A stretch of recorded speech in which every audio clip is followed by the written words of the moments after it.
Good morning students. आज semester 1 के विद्यार्थियों के साथ हमारा ये क्लास है और CC paper 4 Indian investor ethics को हम लोग देख रहे थे। तो आज हम लोग इसको देखेंगे। इसमें यूनिट 3 के योगा एथिक्स, यम और नियम के बारे में हम लोग देखेंगे। और योगा एथिक्स योग दर्शन से संबंधित ये है। और अभी तक हम लोगों ने योग दर्शन के बारे में बहुत कुछ इसके पहले भी पढ़ा।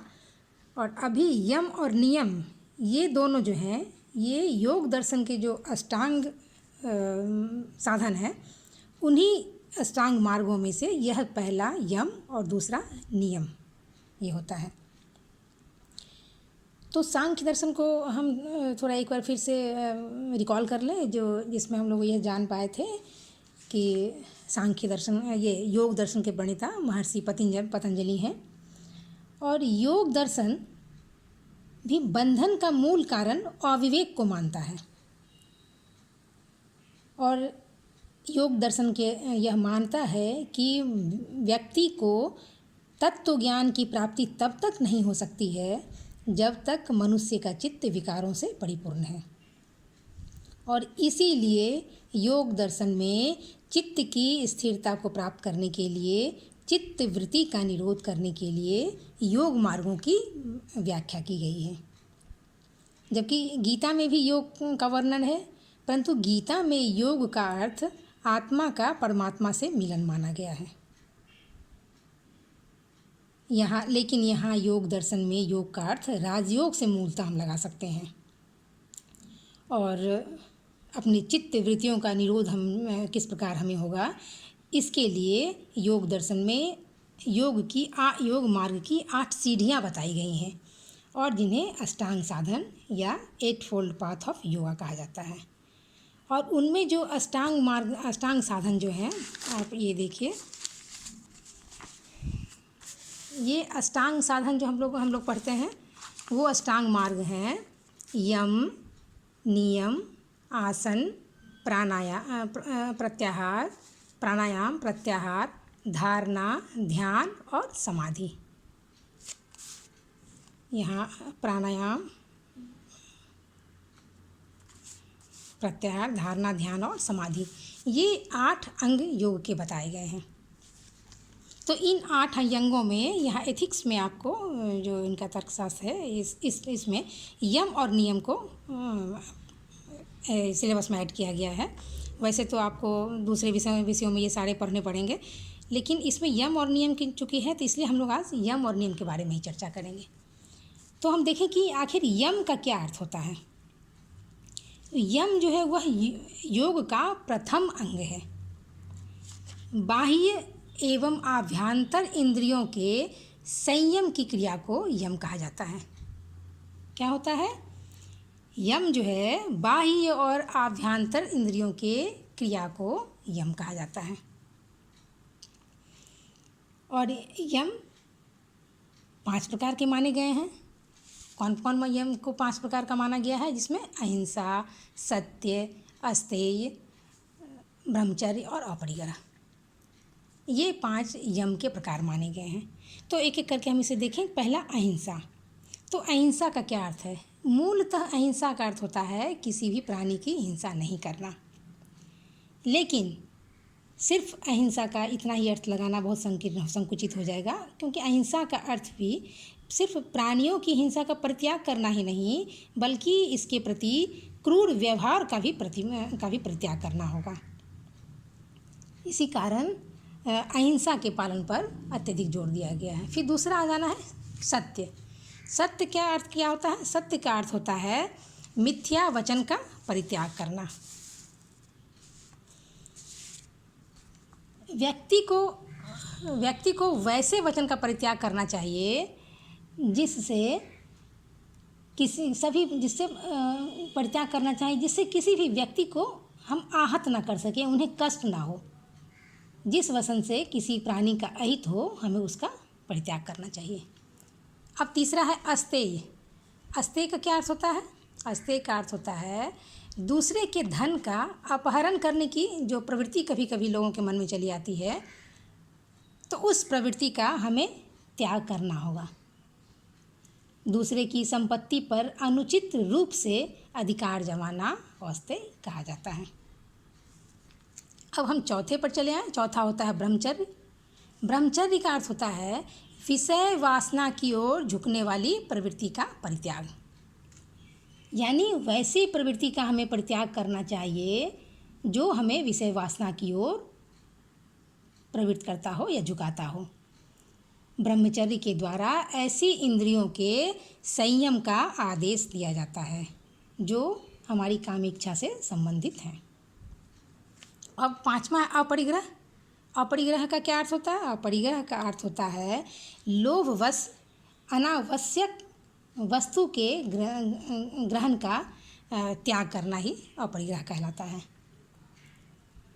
तो योग दर्शन में उपरोक्त ये जो पांचों यमों का का पालन वर्ण के आधार पर व्यवसाय, देश काल या किसी भी प्रकार का अपवाद नहीं होना चाहिए, बल्कि ये 5 प्रकार के यम का पालन सबों के लिए योग दर्शन में मन को सबल बनाने के लिए आवश्यक माना गया है।